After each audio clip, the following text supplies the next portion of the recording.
Shalom à toutes, à tous, Erev Tov.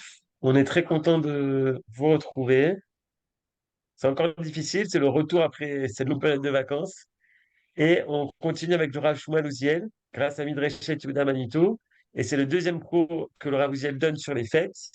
Et même si on n'a pas encore passé Rosh Hashanah, on parle déjà de Kippour. Yom Kippour, les méandres paradoxaux du pardon. Berchavod Rav Uziel.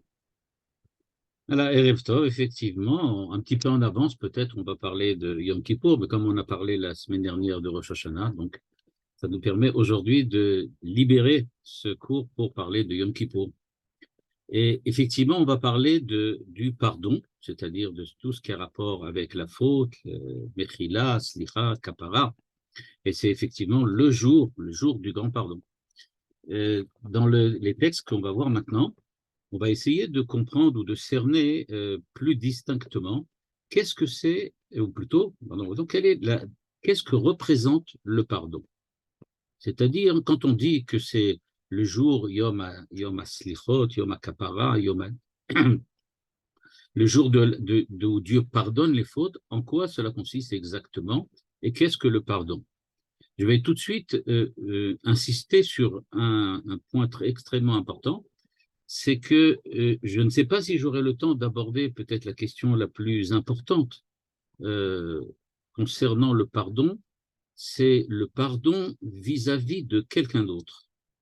C'est-à-dire que quand on parle de Yom Kippour, on parle du pardon de Dieu à l'homme. Dieu pardonne à l'homme ses fautes et le jour de Yom Kippour. Mais d'un autre côté, il existe aussi cette notion de pardon, elle existe aussi entre les hommes. C'est-à-dire qu'elle existe aussi dans le sens que nous pardonnons. Et ça serait très intéressant, effectivement, de voir ce que la Torah pense du pardon, j'aurais pu dire, interpersonnel. Est-ce qu'on doit pardonner à quelqu'un? On sait que dans la halakha, si quelqu'un demande pardon 3 fois, on a le devoir de lui pardonner, sinon il n'est pas obligé de continuer à demander. Mais en quoi consiste ce pardon? Ça, je ne sais pas si on va pouvoir y arriver aujourd'hui, mais c'est une question qui est extrêmement importante, notamment parce que c'est seulement, on peut dire, dans les 50 dernières années que on a vu des penseurs commencer à réfléchir à cette notion de pardon interpersonnel, et les conclusions auxquelles ils arrivent sont parfois extrêmement paradoxales et étonnantes. On va donc commencer maintenant par, donc, nous on va rester dans les limites du pardon de Yom Kippour, c'est-à-dire le pardon de Dieu à l'homme. Et pour cela, on va faire un petit détour très court. On va passer par le Maharal de Prague, puis on va essayer d'arriver à une notion plus, je ne veux pas dire plus moderne, mais un petit peu différente, une optique un petit peu différente de ce que c'est que la kappa. Voilà ce que dit ici maintenant, je pense que vous l'avez devant vous, le Maharal de Prague. Le Maharal de Prague, si c'est assez, vous pouvez me dire si c'est assez grand, le Maharal de Prague euh, aborde la notion du pardon par le chemin, j'aurais pu dire, le chemin le plus simple possible, à savoir d'essayer de définir qu'est-ce que la faute et pourquoi une faute peut-elle être pardonnée. Alors, je voudrais rappeler une idée qui peut-être vous semblera nouvelle, mais qui ne l'est pas, qui est peut-être même à la limite une évidence. C'est que il est absolument étonnant que Dieu puisse pardonner nos fautes. Pas seulement que c'est étonnant, c'est même à la limite aberrant.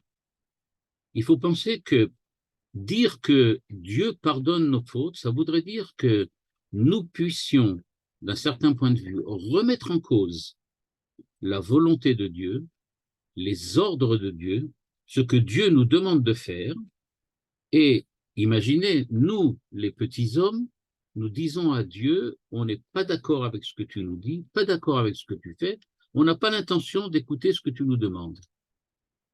Et une fois qu'on s'est permis, de cette façon, cette espèce de sacrilège qui est de fauter, on vient et on dit à Dieu, ouais, oh, tu sais quoi, peut-être que tu pourrais aussi nous pardonner. Donc, il faut comprendre. A priori, ça ne devrait pas exister. Quelqu'un qui faute contre Dieu, a priori, il n'y a pas de possibilité de pardon. Si tu es suffisamment idiot pour te mesurer à Dieu, dans ce sens que Dieu te demande quelque chose et tu refuses, ben, qu'est-ce que tu veux de plus? Tu t'es mis complètement en dehors, on peut dire, du monde de Dieu. Pour Dieu, les créatures se doivent de suivre les injonctions qu'il propose. Et donc, s'il demande quelque chose et que tu refuses de le faire, ça veut dire que tu sors en dehors du joug de Dieu. En fait, c'est comme si on va dire ça en termes hébraïques, c'est comme si tu n'avais pas de Kabbalat ol Malchut Shamaim.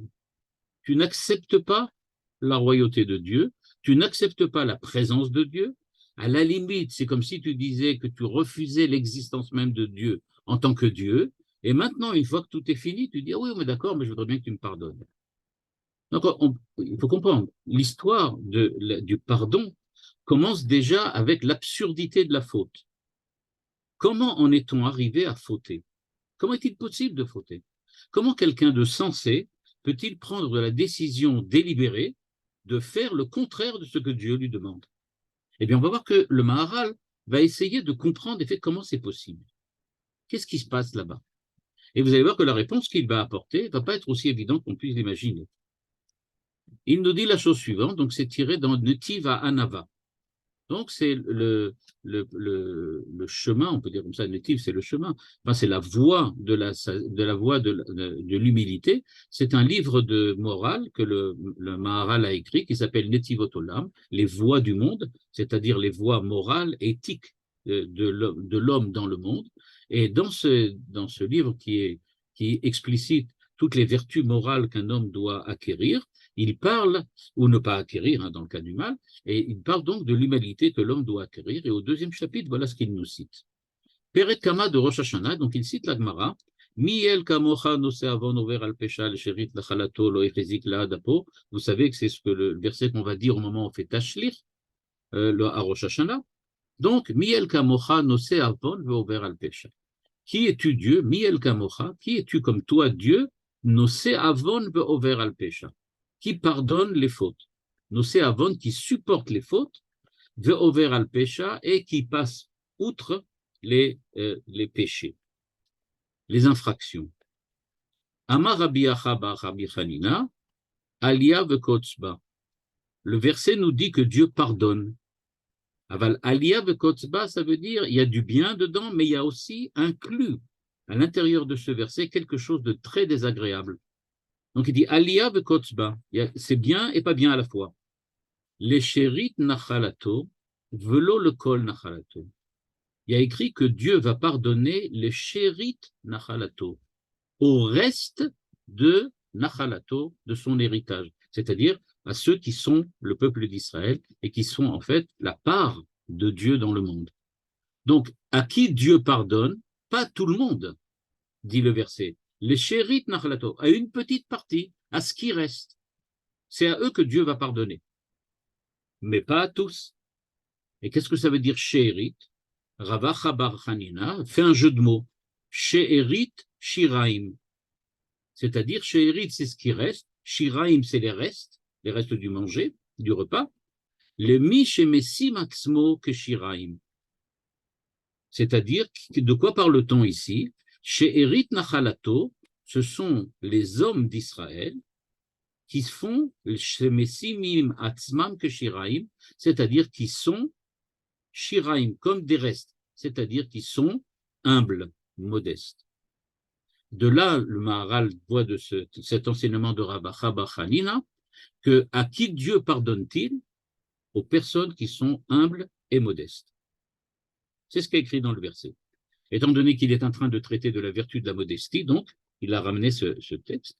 Mais d'un autre côté, c'est un texte qui, comme on le sait, parle de Rosh Hashanah, c'est-à-dire de ce qu'on dit au moment de Tashlir, à cause des fautes qu'on a fait. Et donc, le Maharal nous dit, Ratsaloma.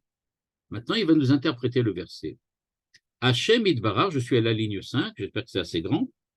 Hachem Idbarach, over al pesha.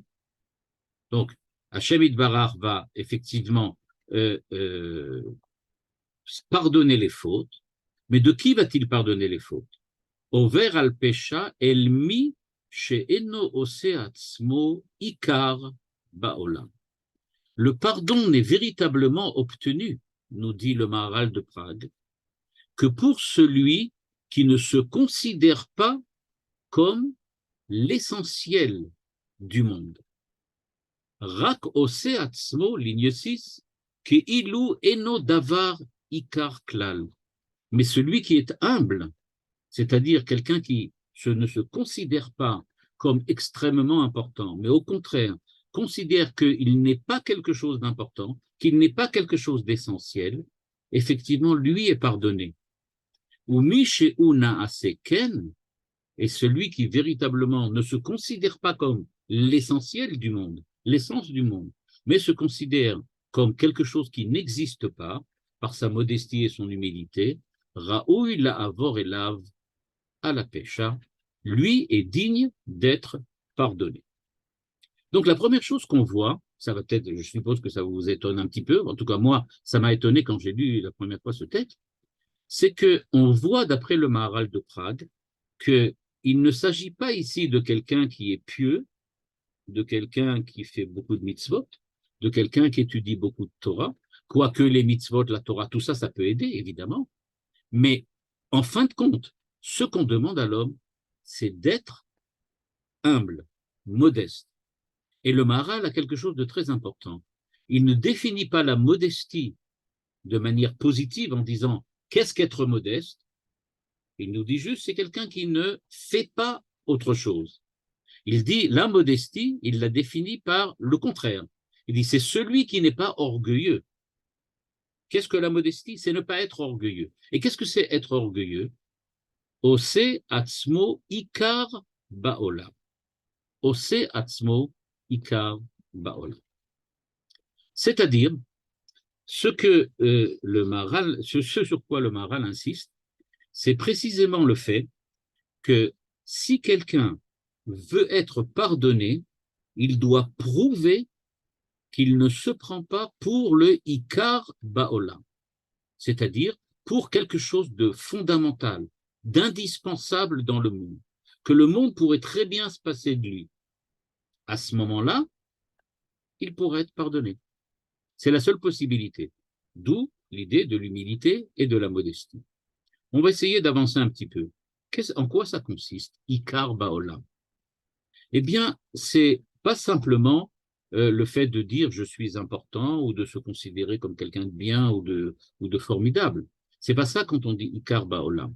Quand on dit Oseatzmo Ikar Baolam, c'est-à-dire que la vision du monde, Baolam, on parle du monde ici, la vision du monde que cet homme a acquis, non, okay, qu'il a acquis, pardon, qu'il a acquis. Donc, cette vision du monde que que cet homme a acquis, c'est le fait qu'il voit le monde que selon cette vision du monde qu'il a. C'est ça ce que nous dit le Maharal. Il nous dit Ikar Baolam, ça veut dire qu'il n'a pas d'autre vision du monde que la sienne. C'est ça Ikar Baolam. Il ne considère le monde que par l'intermédiaire de la façon dont il le considère. Il n'est pas capable de voir qu'il existe aussi d'autres manières de voir le monde, d'autres manières d'interpréter les événements auxquels il participe. Et donc, que fait-il? Eh bien, il est Ikar Baolam. Il est le principe, comme on dirait Ikar, les 13 articles de foi ou les 13 principes de foi. Il est le principe du monde. C'est-à-dire qu'il n'y a pas d'autre façon pour lui de considérer le monde qu'en le considérant selon son optique personnelle.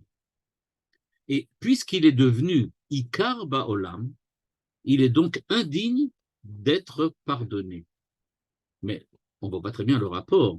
Le fait que ce soit quelqu'un d'orgueilleux, le fait que ce soit quelqu'un qui considère qu'il n'existe pas d'autre façon d'interpréter les événements et de lire le monde que la façon dont lui a choisi de faire, ça ne veut pas dire que c'est quelqu'un qui ne devrait pas être pardonné. Il fait des fautes comme tout le monde.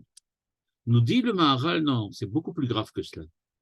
En fait, cette espèce d'égocentrisme qui est sa qualité première, eh bien, elle l'entraîne sur quelque chose qui est extrêmement grave. Voilà ce qu'il nous dit à la ligne 7. Bi'arnu le ma'ala, כי כמו מידה זאת שעוצה עצמו כשיריים, יש לו מידת הפשיטות מן הגשמיות, ומצד הפשיטות יש כאן הסתלקות החטא. C'est-à-dire, le fait que cet homme soit définitivement ancré dans une manière de voir qui est personnelle et donc à la limite égocentrique, eh bien, le fait qu'il soit pris et engoncé dans ce système fait que le Maharal appelle cela, il est comme pris complètement absorbé par ce qu'il appelle Gashmiut, la matérialité. C'est-à-dire, si je considère qu'il n'y a que moi qui suis capable de décrypter le monde et les événements auxquels je participe, cela veut dire en fin de compte que moi, je suis pas seulement le seul à pouvoir lire le monde, mais je suis véritablement le seul. C'est ça ce que ça veut dire. C'est ça ce que le Maharal appelle la matérialité. Il considère les choses selon leur aspect matériel, c'est-à-dire en fin de compte que je suis moi seul, absolument seul. Pourquoi je suis absolument seul? Parce qu'il n'y a que moi. Il n'y a pas d'autre chose. Les autres sont différents, de la même façon que du point de vue de la matérialité, on peut dire, sans se tromper, que ce qui nous définit en tant que différents les uns des autres, c'est certainement pas la manière dont nous réfléchissons ou la manière dont nous nous comportons. C'est le fait que chacun d'entre nous a un corps différent. Or, le Maharal dit, si ce qui définit j'aurais pu dire, le particulier, l'individu, l'individualité de chacun, c'est le fait qu'on est chacun d'une corporéité différente, qu'on a tous un corps différent, c'est-à-dire on a tous une matérialité différente, eh bien celui qui ne se considère que lui-même, ça veut dire qu'il n'attribue aux autres que le fait qu'ils sont comme des objets à l'intérieur de son monde, qu'ils sont tous différents de lui et que lui seul a cette capacité d'être un être humain. Et donc il nous dit, celui qui est humble, c'est-à-dire celui qui accepte de considérer qu'il y a aussi d'autres manières d'observer le monde que la sienne, d'autres manières d'être homme que la sienne, eh bien lui, il a ce qu'on appelle Midat Apshitut. Midat Apshitut, c'est-à-dire en fait, il a quelque chose d'universel. Il est pachout, il est simple. Il se retrouve dans chacun d'entre nous. Quelqu'un qui accepte l'existence des autres, qui accepte la vision des autres, c'est en fait quelqu'un qui est un peu partout. Il est chez tout le monde. Il accepte toutes les visions. Il voit aussi le monde comme moi je le vois. Il voit aussi comme toi tu le vois. C'est donc dire qu'il n'est pas on peut dire, enferré dans sa matérialité, mais au contraire, il recherche les points communs, les choses qui sont communs à tous les hommes. Et donc, on peut dire qu'il est véritablement un but d'universalité. Le fait qu'il soit un but d'universalité, ce que le Maharal appelle ici pshitut minagashmiut, la simplicité, par cette simplicité, il se retrouve présent un petit peu partout. Et donc, mitzad pshitut, par cette universalité, yeshkan istalkut achet. La faute disparaît. Pourquoi elle disparaît? Parce que la faute, précisément, c'est celui qui se considère comme, j'aurais pu dire, l'ennemi de Dieu, peut-être pas l'ennemi de Dieu, comme le vis-à-vis de Dieu. Dieu est comme face à moi, différent, en dehors de moi.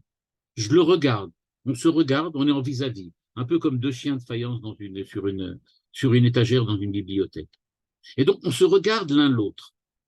Eh bien, nous dit le Maharal, celui qui a pshitut, il n'est pas face à Dieu, il est aussi avec Dieu, comme il est avec les hommes, comme il est avec le reste du monde. Il est capable, en fait, d'absorber toutes les possibilités d'existence, toutes les identités qui existent dans le monde. Et évidemment, il est prêt à accepter aussi l'identité, si on peut parler d'identité, pour le Créateur. Et donc, nous dit-il, celui qui a mis data pshitut, la modestie, l'humilité, il est capable donc d'être en relation avec Dieu, même s'il faute. Même s'il faute. C'est-à-dire que la faute qu'il a accomplie, c'était pas une espèce de concurrence contre Dieu, c'était pas un oubli de Dieu, c'était pas non plus un rejet de Dieu, mais c'était tout simplement qu'il a préféré une certaine façon de se comporter à une autre. Et c'était une erreur. Bon, ok, alors on peut pardonner. Par contre, celui qui est orgueilleux, celui qui n'est pas humble, lui, c'est complètement différent. Il s'assoit définitivement dans une seule position qui est la sienne, et donc il opère un véritable rejet de toutes les autres positions. À partir du moment où il rejette absolument tout, il rejette aussi Dieu. Et comme je l'avais expliqué au début, ou je l'avais montré au début, quand tu rejettes Dieu, tu es donc aussi rejeté par Dieu. Tu es en dehors du monde de Dieu. En dehors du monde de Dieu, il n'y a pas de possibilité de pardonner, puisque tu n'es pas à côté. Pour pouvoir être pardonné, il faut que tu sois avec Dieu au moins, même si tu fais quelque chose de différent. Et donc, nous dit le Maharal de Prague, Mitzad apshitut yeshkan istalkut achet. C'est évident que l'homme va devoir faire tout un travail sur lui-même pour essayer de récupérer cette vision du monde, cette vision de l'homme qui soit celle de Dieu, pour qu'il ait véritablement la capacité de reprendre position avec Dieu. Mais il n'empêche que c'est déjà, j'aurais pu dire, built-in. Il a fait une faute, mais la faute n'est pas sérieuse. C'est pas sérieux. On sait bien que c'est pas sérieux.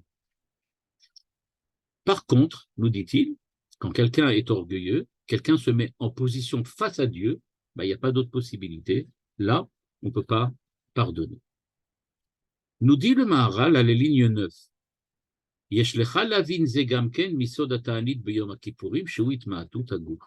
C'est pour cela que le jour de Kippour, on va jeûner. Quel est le but du jeûne?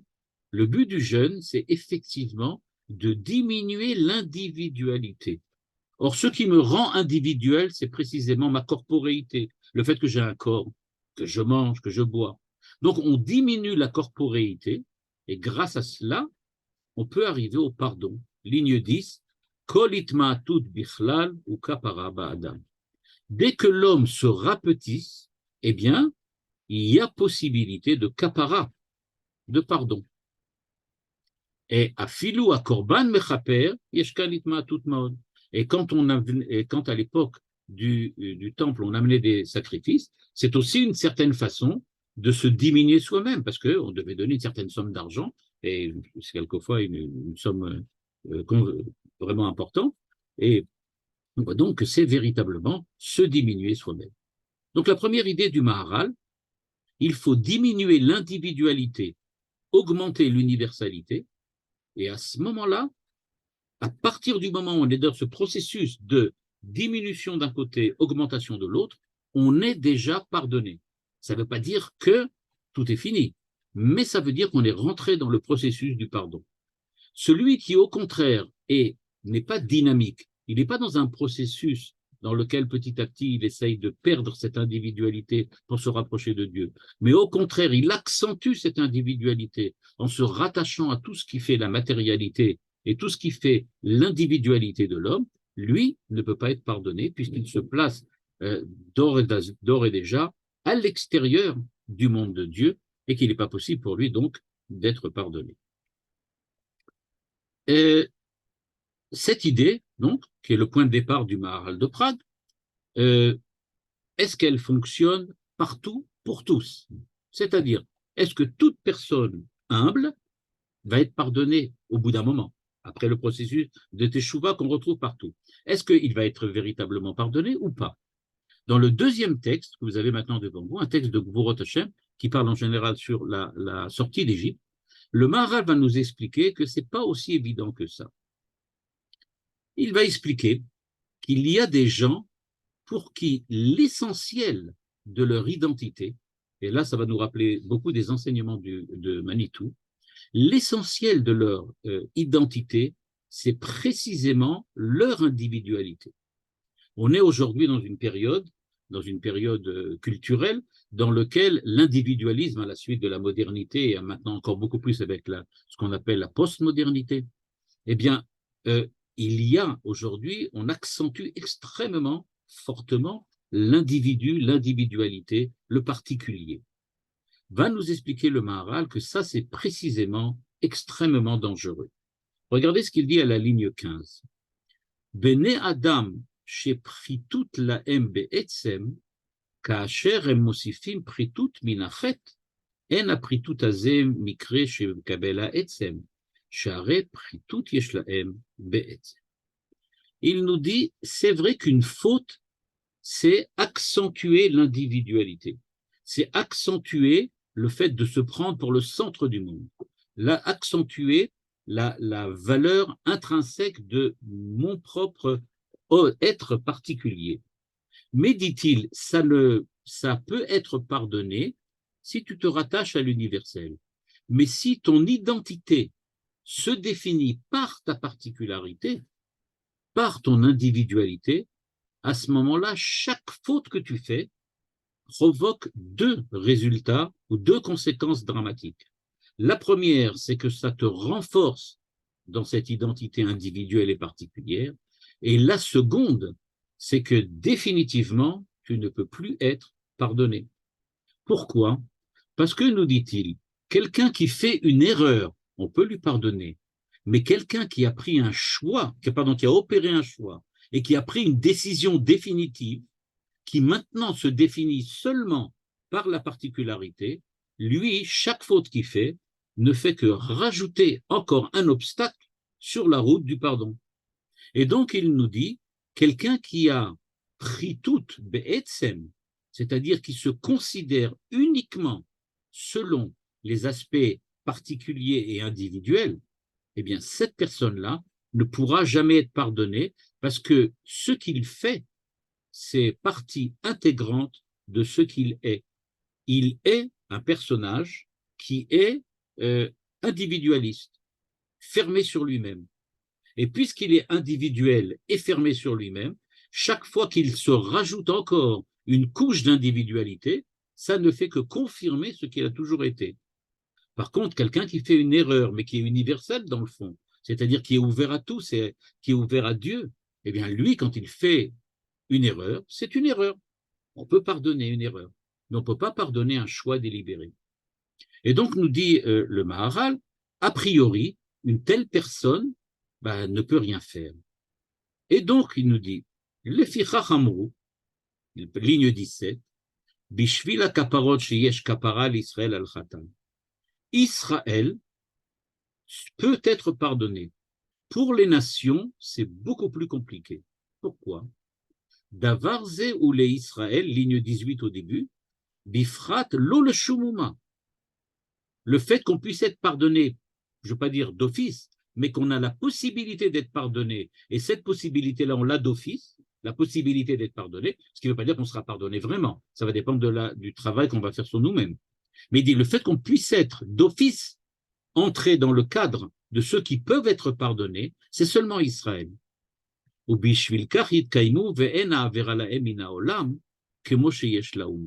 Et pourquoi?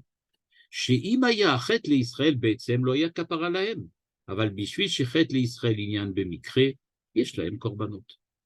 Parce que Israël, il y a quelque chose de différent. Le fait même d'être Israël, dit le Maharal de Prague, c'est déjà le choix de l'universalité. Manitou, je ne sais pas si vous vous rappelez, disait qu'on est un peuple dans lequel, un peuple qui se caractérise par le fait que ce qui fait notre particularité, c'est le fait que nous ne sommes pas des êtres particuliers. Nous ne sommes pas un peuple particulier, nous sommes un peuple universel. Notre identité particulière, c'est l'universalité. C'est ça notre identité particulière. Notre particularité, c'est d'être universel. Et donc, nous dit le Maharal, à partir de ce moment-là, pour Israël, il y a toujours cette possibilité de récupérer les fautes, c'est-à-dire de passer outre la faute et d'être pardonné. Le Maharal, d'ailleurs, dans le chapitre suivant, insiste. Et il nous dit, mais attention, il y a aussi la faute elle-même qu'il faut prendre en compte.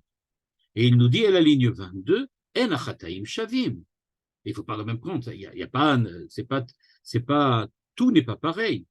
Ki achet asher hu b'mikre la'adam eno shakul kemo achet shu be'etzem ha'adam. La faute de quelqu'un qui est universel au départ, c'est pas comme celui qui est individualiste.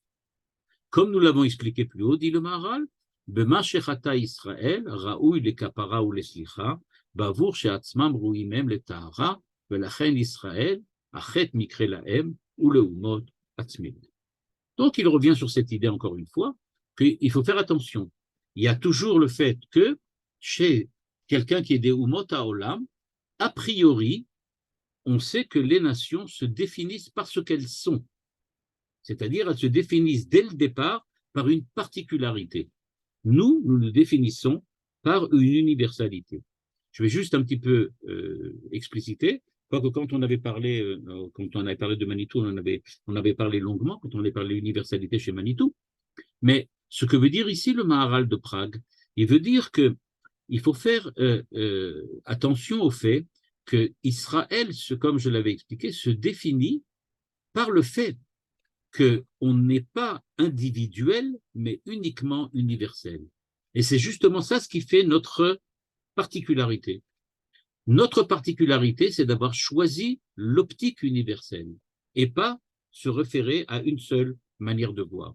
Il dit par contre, les nations, elles ont choisi, comme il l'expliquait souvent, une certaine valeur. Quand ils ont choisi une certaine valeur, c'est une valeur c'est légitime, qui est une valeur qui est importante, mais à partir du moment où elle est seule, c'est-à-dire qu'elle est déconnectée du reste des autres valeurs, eh bien, il n'y a pas d'autre choix que de se considérer à ce moment-là comme ce qu'on est. Donc, on a pour le moment compris, Dieu pardonne que si tu es prêt à te sentir partie intégrante de la création du Dieu unique, c'est ce qu'on a appelé l'universalité, si tu es prêt à donc être dans l'universalité, les fautes que tu fais sont des erreurs. Si au contraire tu te définis par ce que tu es, parce que tu penses être ton identité, à ce moment-là, chaque fois que tu fais une faute, ça ne fait que te renforcer dans ton erreur, et donc le pardon devient de plus en plus compliqué. Ou mipne, dit le Maharal, ligne 29 devant vous, qui yesh l'archov qui a l'idée midat Yitzhak zachou leze, veze she'amar nasu nehem klape Yitzhak, qui ou agoel otam veze eno. Il dit, il y a une impression dans un texte de la Gemara que les enfants d'Israël disent que l'essentiel pour être sauvé, c'est de se rattacher à la valeur particulière qui était celle de Yitzhak. Comme vous savez très bien, le Manitou l'expliquait, qu'il y a Abraham, c'est Midat HaChesed, Yitzhak, c'est Midat HaDin, Yaakov, Midat HaRachamim, Midat HaTiferet, qui est la synthèse entre le Din et le Chesed. Mais à ce moment-là, quand on utilise le shofar à Rosh Hashanah, on semble dire que nous ne nous rattachons pas à quelque chose d'universel. Au contraire, on a l'impression qu'on se referme sur une seule chose, la valeur particulière qui est celle de Yitzhak. Et donc, on a l'impression que les enfants d'Israël disent, celui qui va nous sauver à Rosh Hashanah, à Yom Kippour, c'est Yitzhak.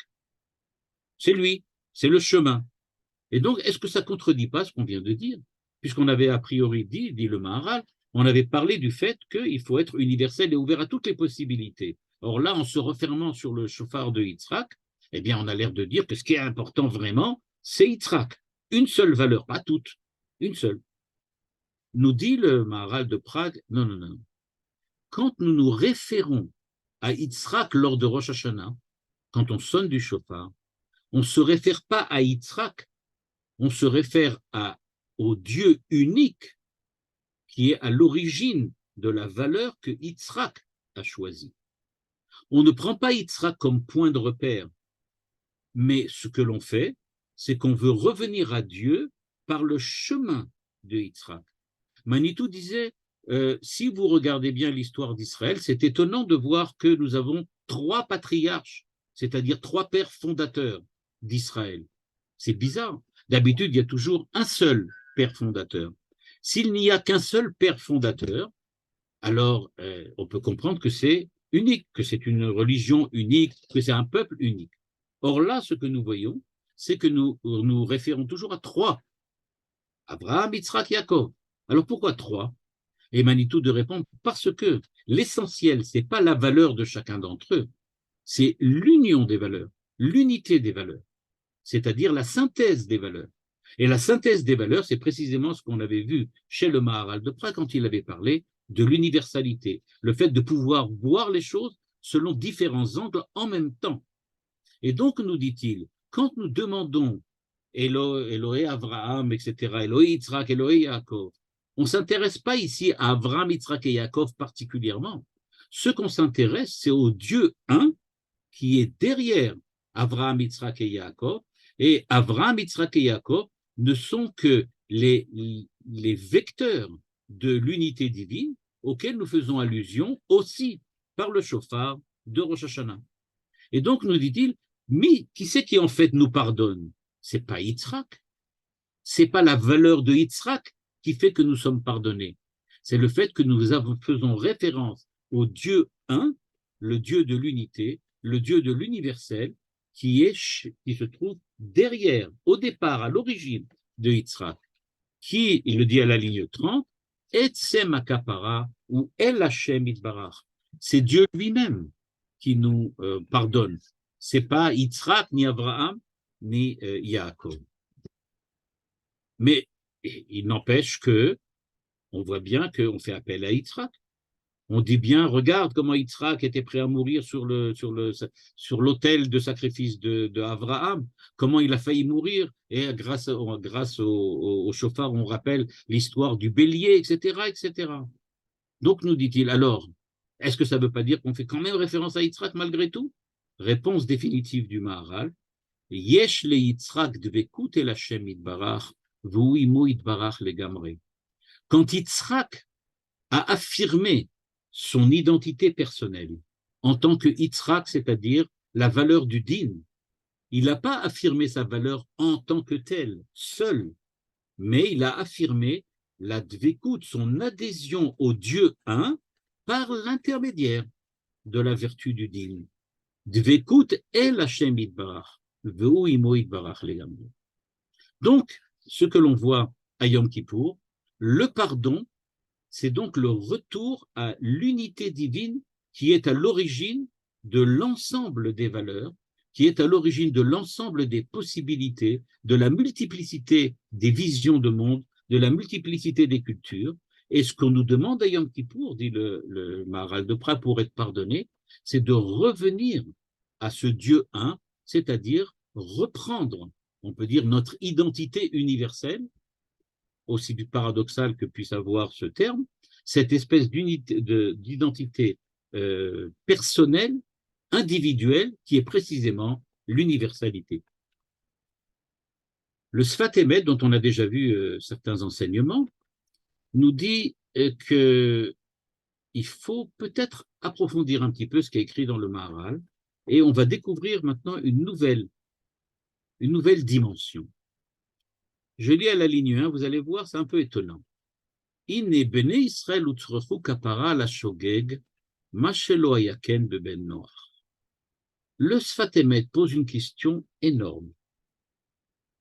Il dit, chez les umot haolam, c'est-à-dire ceux qui se considèrent que les disciples d'une certaine valeur, qu'ils considèrent comme la plus importante, et à partir de laquelle ils se définissent eux-mêmes et définissent le monde entier grâce à ça. Chez les chrétiens, c'est la charité. Alors, tout ce qui est charitable est bien, tout ce qui n'est pas charitable est mauvais, etc., etc. Donc, les charitables sont bien, les autres ne sont pas, et d'où les guerres et tout ce qu'on a, les impérialismes, comme Manitou l'explicitait. Mais nous dit-il, il y a quand même quelque chose d'incroyable. Nous devons être pardonnés pour nos fautes. On demande à Dieu pardon. Et c'est plus facile parce que nous avons l'universalité. Mais alors, dit le Sfat Emet, comment se fait-il qu'on doit demander pardon à Dieu pour quelque chose qu'on a fait sans véritablement l'avoir voulu? Shogeg. Qu'est-ce que c'est que Shogeg? Une erreur. Pourquoi demande-t-on à Dieu pardon pour nos erreurs? Les Goïm, les Umot HaOlam, ils n'ont pas besoin. Les Umot HaOlam, les autres nations, qui pourtant ont choisi délibérément une seule valeur et ont décidé d'y adhérer et de la conserver. Eux, quand ils font des choses par erreur, on ne leur dit rien. On leur demande de prendre une décision délibérée, que chez eux tout soit véritablement un choix véritable et délibéré. Chez nous, non. On fait quelque chose par erreur, il faut demander pardon. Mais pourquoi, nous dit-il? Mais il nous dit, ça, c'est parce que précisément, l'universalité, c'est pas aussi simple que ça en a l'air. L'universalité requiert un certain nombre de qualités qu'il est extrêmement difficile de conserver, et l'erreur est précisément peut-être une preuve de notre manque d'universalité. Comment? Il nous dit, Béné Israël, ce qui est en bleu devant vous, Nivreu Léaïd à la Boréïd Barach. Pourquoi avons-nous, comme le dit Manitou, cette identité individuelle universelle? Pourquoi l'avons-nous? C'est pas pour nous. C'est pas pour nous, on l'a. On l'a pour précisément montrer que l'ensemble de l'humanité, malgré les différenciations qui existent entre eux et les différences qui existent entre elles, l'ensemble des nations a été créé par un Dieu unique, et à partir du moment où il y a un Dieu unique, ça veut dire qu'il peut exister une unité de l'humanité, et que cette unité de l'humanité, elle est précisément la valeur fondamentale sur laquelle Dieu attend de voir l'humanité se construire. Dieu attend de voir l'humanité unie, réunie. C'est ce qu'il attend. Et pour pouvoir voir l'humanité unie, réunie, autour d'un Dieu un qui est le créateur de tous, eh bien, nous avons une identité individuelle. Une identité individuelle qui est aussi universelle. C'est-à-dire, nous voulons montrer à tous, regardez, il est possible d'être individuel, mais il est aussi possible en même temps d'être rattaché à l'universel. Donc, nous dit-il, ligne 2 en bleu, Israël, Nivreu, Léaïd, à la Boréïd Barach. Mais par contre, il dit, Ve'enu yachol levarer ha'edut kshiyesh eze pgam ba'em. Et alors, Ayen be'or ha'chaim ki achet afilu b'shogeg ose pgam ba'nefesh, comme il est écrit, Nefesh ki techeta, ve'lachen eno yachol la'asot shlichut, im lo yagid ve'nasa avono, ki kol habriya al ze haïta. Là, il nous dit quelque chose d'énorme. Il nous dit, à partir du moment où il existe même un soupçon de choix d'individualité et de particularité, ton témoignage de l'universalité ne peut pas être reçu par un esprit, j'aurais pu dire, normalement constitué. Quand les nations nous regardent et qu'elles voient qu'on commet des erreurs, c'est-à-dire que Dieu a demandé de faire quelque chose, et moi, bon, j'ai pas fait très attention, je l'ai quand même pas fait. Alors ils nous disent, mais alors toi, tu n'es pas vraiment le représentant du Dieu 1, comment te permets-tu de faire autrement? Alors nous, on dit en toute bonne foi, oui, bon, c'était une erreur, ça arrive, on peut faire une erreur. Et ils nous répondent, mais pas du tout, il n'y a pas d'erreur possible ici. À partir du moment où tu te dis que tu es le représentant de l'universel, qui est l'universalité du Dieu 1, tu ne peux pas dire maintenant, j'ai fait une erreur, j'ai représenté quelqu'un d'autre. Le Dieu 1, c'est un Dieu 1, il n'y a pas d'autre possibilité. Et nous dit donc le Sfat Emet, c'est parce que nous avons le devoir d'aider l'ensemble de l'humanité à revenir à ce que Dieu attend d'elle, que Dieu ne peut pas accepter que nous fassions même une erreur. Évidemment qu'un choix délibéré de faire le mal, c'est quelque chose qui est absolument contradictoire avec cette idée qu'on devrait aider les nations. Mais il dit, même si tu fais une erreur, tu ne peux pas véritablement aider les nations. D'où tu perds cette capacité à être le représentant de Dieu, parce qu'un représentant de Dieu ne peut pas être en contradiction avec ce que Dieu demande, même par erreur. Imaginez je sais pas moi, un diplomate, un ambassadeur qui représente l'État d'Israël et qui, par erreur, dit quelque chose qui est contre la politique du gouvernement. Admettons que ça puisse arriver. Et donc, il le dit. À partir du moment où il dit ça, on lui dit, mais tu n'es pas l'ambassadeur d'Israël. Et à ce moment-là, vous avez Binyamin Netanyahou et tous les autres là, qui tout de suite disent, non, non, non, non, non, non, non, ce qu'il a dit, c'est son avis personnel, mais ce n'est pas nous ce que nous on pense. Mais alors, à partir de ce moment-là, dit le Sfat Emet, eh bien, tu prends l'ambassadeur, tu le ramènes à la maison, tu en mets un autre. Qu'est-ce que c'est que cet ambassadeur? Il donne son avis alors qu'on attend d'avoir l'avis de l'ensemble de l'État, de l'ensemble de la nation. Il est son représentant lui-même, il est représentant de rien du tout.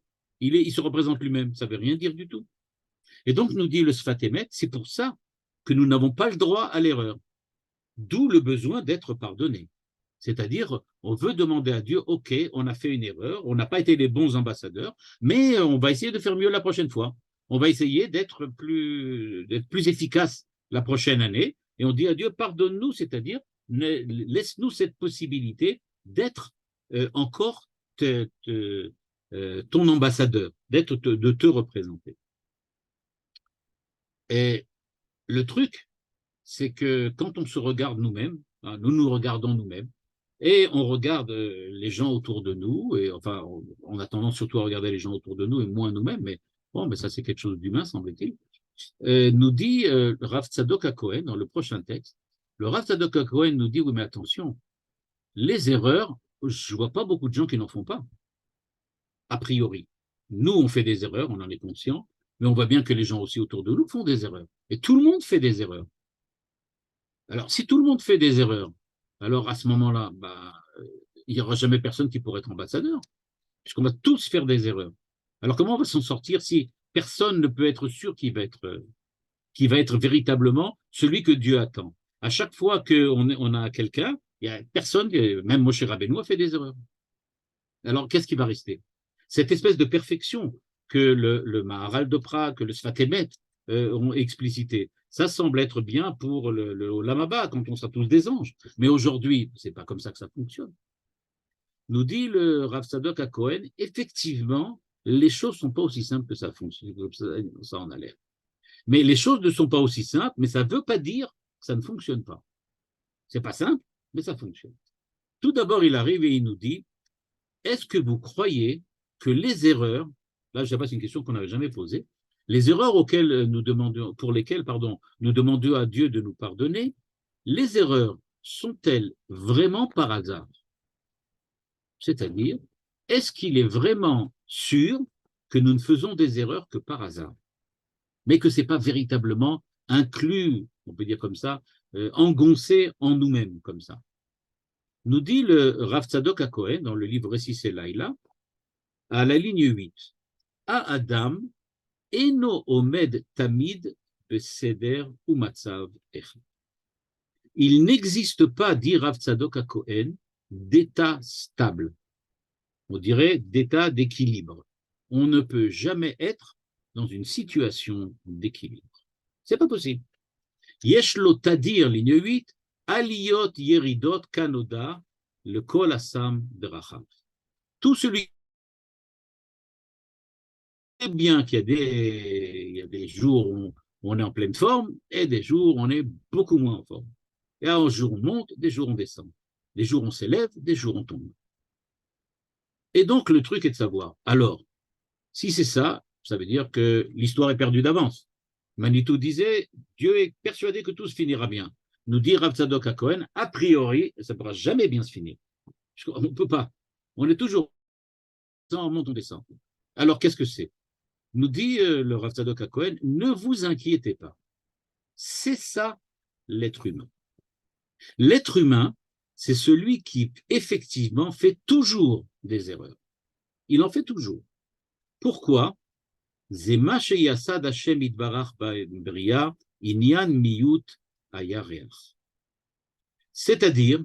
on sait que Israël est comparé à la Lune et que la Lune, des fois, sa lumière est parfaite et pleine, la Lune est pleine, et des fois, la Lune n'est pas pleine. C'est une demi-lune, un tiers de lune.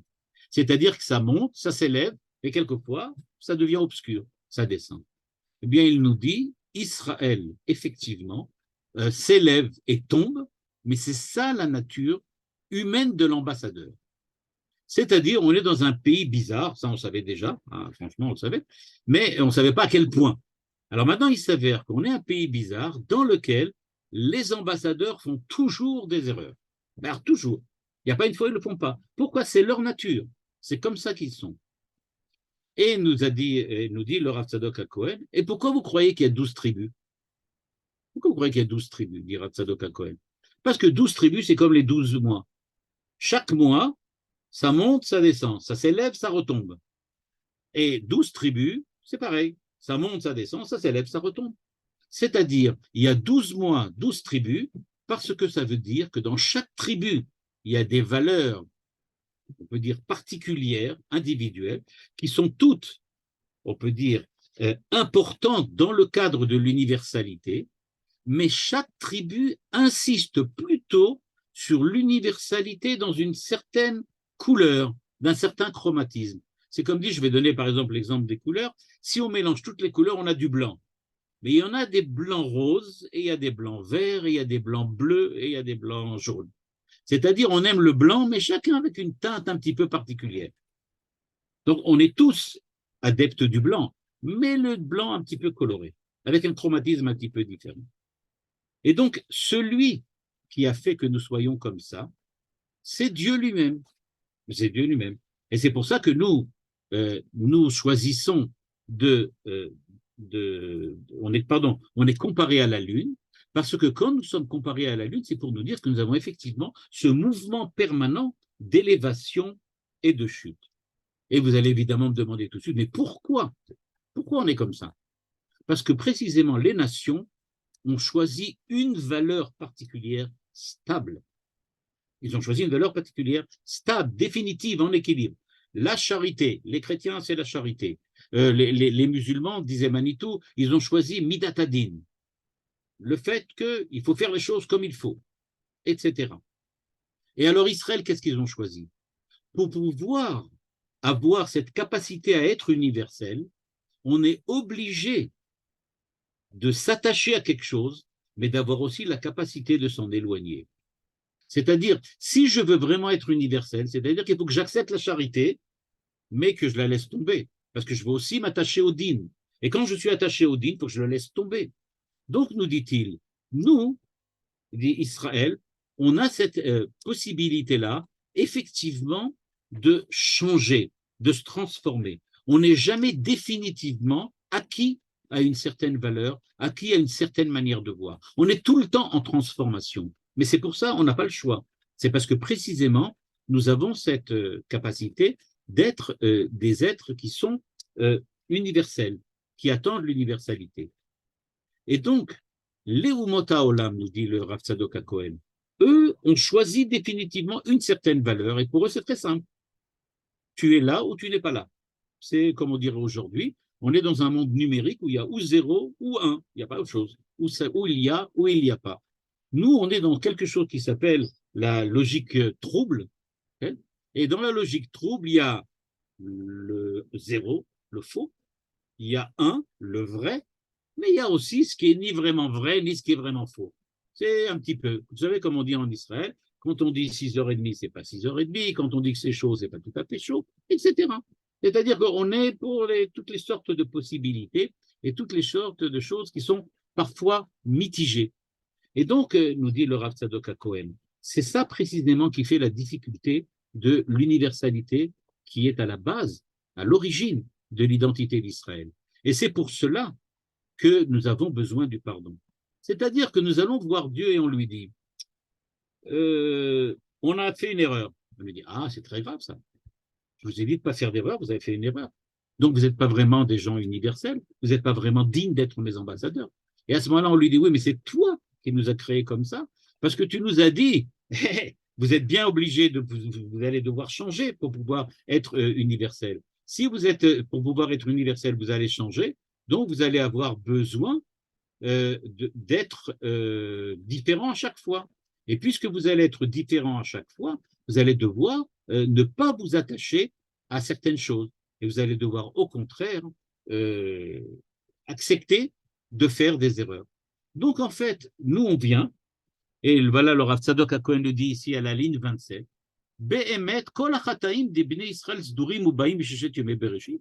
en fait, toutes nos erreurs, ça vient de où?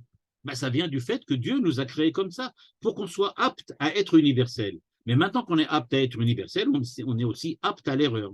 Donc on dit à Dieu, franchement, c'est pas qu'on veut pas, mais on peut pas. C'est comme ça que ça doit être. Et donc, dit le Rav Tzadok HaKohen, dans le Midrash sur l'histoire de la Lune, je ne sais pas si vous vous rappelez, qu'il y avait au début de la création, il y avait deux rois qui voulaient tous les deux régner, le Soleil et la Lune, tous les deux, ils étaient des grands luminaires, Et Dieu et la lune est venu dire, c'est pas possible qu'il y ait deux luminaires en même temps, c'est-à-dire deux grands luminaires, deux rois. On n'a jamais vu une nation dirigée par deux rois. Alors Dieu lui a dit, super bonne idée, eh ben maintenant toi je te rapetissais, tu seras une fois grande, une fois petite, comme ça il n'y a pas de problème. Et alors la lune dit à Dieu, ouais, c'est parce que j'ai dit quelque chose de vrai, je dois être puni. Elle dit, d'accord, d'accord, tu as raison. Je vais amener un corban tous les mois. À chaque fois que tu vas te rapetisser, j'amènerai moi un corban parce que c'est moi qui t'a amené à être comme ça. Donc, nous dit le Rav Tzadok HaKohen, en fait, le corban que Dieu amène à Rosh Chodesh, au moment où la lune se rapetessit, et elle recommence après à regrandir. Pourquoi Dieu il amène un corban? Pourquoi il demande une offrande? Il demande à être pardonné. Ben, en fait, nous, on lui dit, tu vas nous pardonner parce que toi aussi, tu dois être pardonné pour les mêmes raisons d'ailleurs. C'est toi qui as fait l'erreur, entre guillemets. Tu nous as créés de cette façon-là. Puisque tu nous as créés de cette façon-là, l'erreur, elle est un petit peu la tienne aussi, d'une certaine façon. Si c'est un petit peu la tienne, donc c'est pas vraiment la nôtre. Alors, on pourrait être pardonné pour ça quand même. Voilà ce que nous dit le Rav Tzadok HaKohen, ligne 32. Zéou kapara alay de Rosh Chodesh. Pourquoi Dieu demande à être pardonné lui-même chaque Rosh Chodesh à cause de la lune? Il demande à être pardonné. Pourquoi? Parce que c'est lui qui a introduit dans la création ce système, on peut dire ce processus, durant lequel l'homme doit nécessairement, on peut dire, être adapté à l'universel, c'est-à-dire qu'il doit être adapté au fait qu'il peut adhérer à une valeur, puis la délaisser et en adhérer à une autre. Il doit prendre, monter, s'élever, puis chuter. Il dit, לתקן החיסרון בלב שיש לכל נפש מישראל, כפי מה שהוא על ידי בירור דבר זה, שהשם יתברך פעל בכל זאת. Et donc, nous dit-il, il faut faire attention. Quand Dieu a décidé de créer le monde, il voulait un peuple qui soit le représentant de l'universel pour faire l'unité de l'ensemble du monde, de l'ensemble de l'humanité. Pour cela, cette idée d'être des gens universels, eh bien, ça ne peut venir que si on est véritablement des gens qui sont capables, qui soient capables, pardon, d'être aussi euh, erronés. C'est qu'on a aussi la possibilité de faire des erreurs, c'est-à-dire on est capable de choisir quelque chose, puis de la laisser tomber. Et on demande ici quelle est la relation entre la responsabilité et le pardon. Eh bien, nous dit le Rav Tzadok HaKohen, c'est précisément parce que je ne suis pas responsable à 100% de ce que je suis qu'il y a une possibilité de pardon. Parce que je ne suis pas responsable à 100%. Si j'étais responsable à 100%, comme par exemple les nations qui choisissent à 100%, parce qu'elles le veulent, Rav Tzadok HaKohen l'explique tout à l'heure, j'ai sauté ce petit passage, mais le Rav Tzadok HaKohen explique que les nations désirent ne pas avoir l'intervention divine. Il dit, on ne veut pas que tu interviennes, on choisit nous-mêmes. On est des grands, on est des adultes, on veut choisir nous-mêmes. À partir du moment où elles demandent de choisir eux-mêmes, elles prennent la responsabilité, à ce moment-là, elles sont responsables.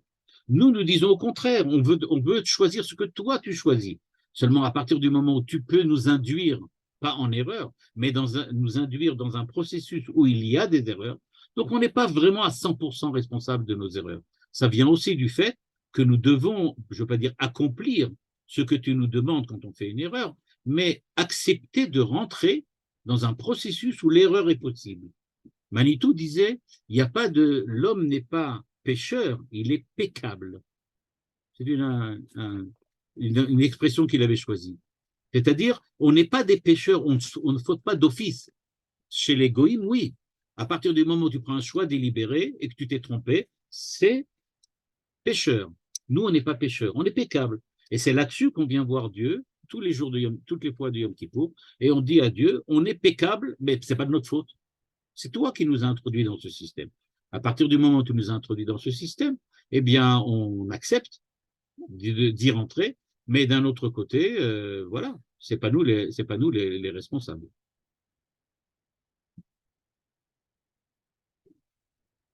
Voilà. Alors, je vous souhaite déjà Shana Tova avec Tiva Bechatima Tova. Et pour le jeûne, c'est dans une semaine. Shana Tova, Toda Rabba Raouziel, c'est le moment, on attend vos remarques. vos questions. Berhavad. Merci, Rav. Ah ben, J'ai une question sur le Maharal. Vous oui, êtes au début. Il y a Shemil Balach Ober al Pesha. El Mish Eno Se Atzmo Hikar Baolam. oui. Il semble que c'est contradictoire. Parce que Pesha, c'est Mamash Tachis. Alors, C'est je ne vrai, veux dans pas le être verset. réaliste. Hein? C'est vrai dans le verset, c'est vrai. Over al Oui. pesha. Alors, Mais il veut on dire ne que, comprend plus alors. non, ça veut dire over al pesha, il veut dire que ceux qui sont véritablement, qui se font ikar baolam, ceux-là, ils sont pesha. Mais il ne Mais, va pas leur pardonner. Mais mais il c'est dit ce qu'il over dit. al Alors. pesha. Mais d'où le paradoxe dans la phrase. Exact, exact. Effectivement. Il y a un paradoxe parce qu'il semble dire over al pesha qu'il est possible d'être Le péché pardonné. n'est pas pardonnable. Bon, très bien. Alors, on le Alors, sait. moi, je vais donner l'explication qui me semble être celle que le Maharal aurait donnée s'il l'avait donnée. C'est l'explication s'il accepte l'idée de Rav Tzadok HaKohen. C'est-à-dire que même les nations, elles n'ont pas choisi de choisir toujours une seule valeur. Elles aussi, ça fait peut-être partie de la façon dont Dieu les a créées. Peut-être y a-t-il une certaine responsabilité au fait que Dieu les a créées comme ça qu'ils doivent choisir une valeur.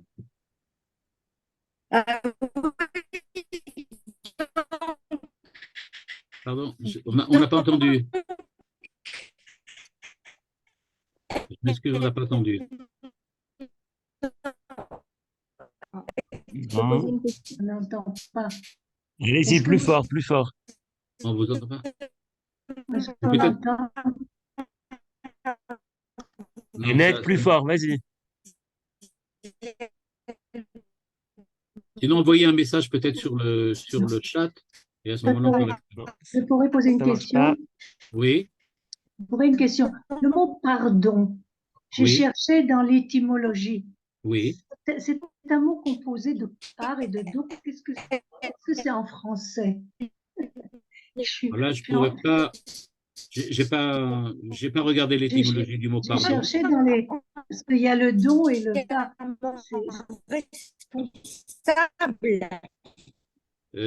J'ai pas regardé. Je sais pas, c'est bon. Le mot pardon ici, c'est kapara. En hébreu, c'est kapara. Yom Kippour, kapara.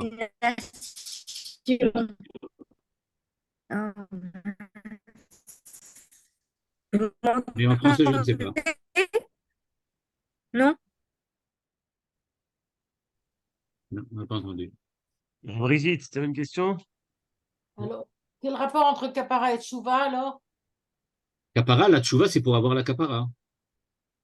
Ah, La kapara, c'est pas. Il y a slicha, mechila, kapara. Alors, être pardonné, c'est la possibilité d'arriver déjà après l'étape dans laquelle on est simplement slicha. Slicha, c'est aussi pardon. Mechila aussi, c'est pardon. Tout ça, c'est pardon. Mais moi, ce que je pense ici, dans les termes qu'il utilise ici, le Maharal, etc., on parle surtout de kapara, c'est-à-dire revenir à la situation précédente et antécédente dans laquelle on est pour pouvoir redevenir véritablement les ambassadeurs de Dieu, d'une certaine façon. et je voulais aussi dire quelque chose, c'est que votre conclusion, c'est que de toute façon, c'est pas notre faute, c'est la sienne. Ma conclusion, elle est que d'après effectivement la chassidoute, c'est pas moi qui suis responsable de la péccabilité que j'ai. Ça, c'est pas moi qui en est responsable. Et étant donné que je ne suis pas responsable de la péccabilité, je peux venir voir Dieu et lui dire la faute dont je suis vraiment responsable, elle se fonde sur cette péccabilité que tu m'as donnée. Alors peut-être qu'on peut s'arranger, tu me donnes un peu de temps. Je ne dis pas efface les fautes, mais je dis ok, donne-moi un peu de temps. Bon, c'est une fin optimiste, quoi. Péccabilité, c'est un néologisme. Pardon? La péccabilité, c'est un beau néologisme. Oui, mais c'est Manitou qui avait utilisé ce terme. Ouais. Très bien. Très bien. Merci beaucoup. Je peux poser une question? Bavakasha, Bevadaï. Oui, alors merci. Vous avez dit que l'orgueilleux ne peut pas être pardonné. Oui. Mais on ne pardonne qu'à celui qui demande pardon. Or, celui qui demande pardon, il est déjà plus, il me semble, dans une posture d'orgueilleux. Sauf la demande en pardon de l'orgueilleux. La demande en pardon de l'orgueilleux, c'est quelqu'un qui ne demande pas vraiment pardon parce qu'il reste sur les positions dans laquelle il est. S'il n'est plus orgueilleux, alors effectivement, là on peut dire qu'il a demandé pardon et effectivement il sera pardonné parce qu'il est plus orgueilleux.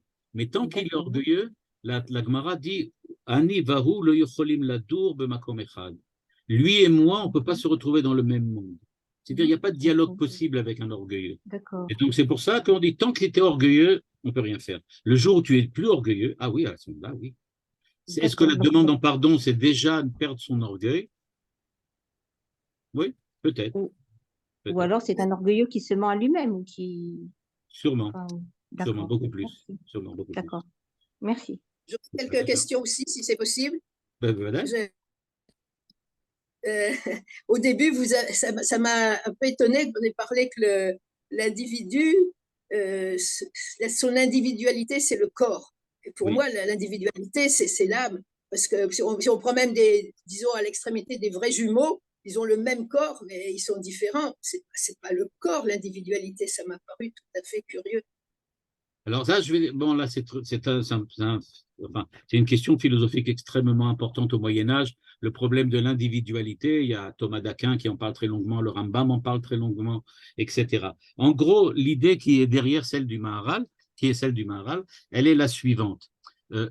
L'âme, c'est ce qui correspond avec le corps, c'est-à-dire de la même manière que au Moyen-Âge, on pensait qu'il y avait la matière et la forme, donc on disait la forme, c'est ce qui vient donner l'individualité à la matière. Mais en fait, l'individualité, c'est la matière qui la crée.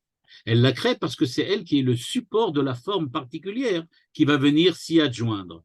Donc, c'est cette matière particulière-là, ces 80 kilos de chair, d'os, etc., qui font la personne, qui vont définir quelle est l'âme qui va venir chez elle.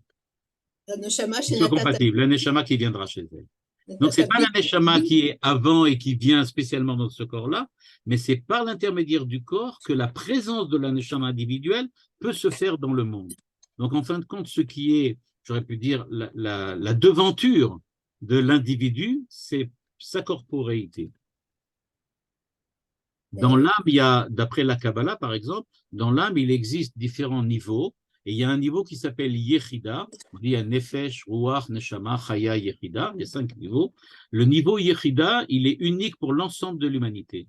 C'est-à-dire qu'au niveau de l'âme, il y a quelque chose qui est commun à tout le monde, qui est unique à tout le monde. Donc, c'est l'individualité dans le fond ne vient pas de l'âme. Et aussi, toute la fin aussi, ça m'a été un peu difficile parce que vous dites du fait qu'on doit faire l'unité des valeurs, alors on choisit et on laisse tomber, on prend une autre et on laisse tomber. Mais enfin, on ne laisse pas tomber, on essaie d'unifier. C'est aussi, c'est-à-dire, si dans telle situation, c'est plus le recette, dans telle situation, mais on ne laisse pas tomber, on ne l'abandonne pas, on ne faute pas par le fait on l'abandonne comme principe fondateur unique. Quand on est Ish Chesed, sur le moment, on n'est que Chesed. C'est parce que le Chesed nous attire. Après ça, une fois qu'on est attiré par le din, alors on continue à être un peu chesed, mais c'est déjà plus le chesed d'avant. C'est déjà le din. Maintenant, on n'appuie plus sur le din. C'est l'idée du Rav Tzadok. Le Rav Tzadok, on passe d'une à l'autre. On passe sans arrêt d'une à l'autre, parce qu'en fin de compte, on donne la priorité à l'une toujours par rapport aux autres.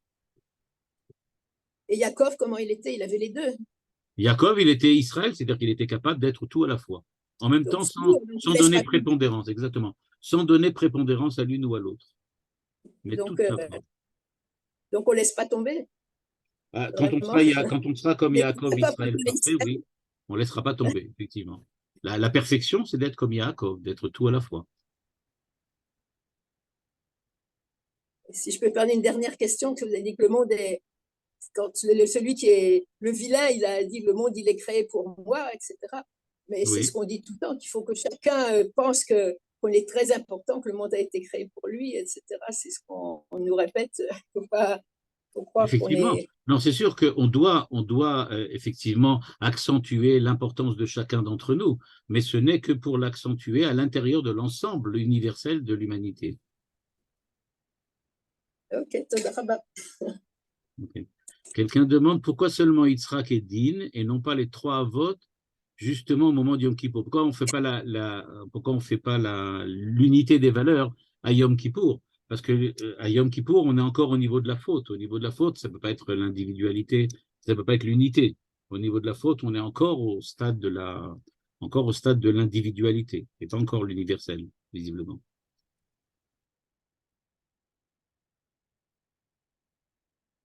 Ok. Eh bien, dans ce cas, Shana Tova et Ktiva Vechatima Tova. תודה רבה, שנה beaucoup, טובה. תודה רבה. Merci beaucoup, Shana Tova. יקר. שנה טובה.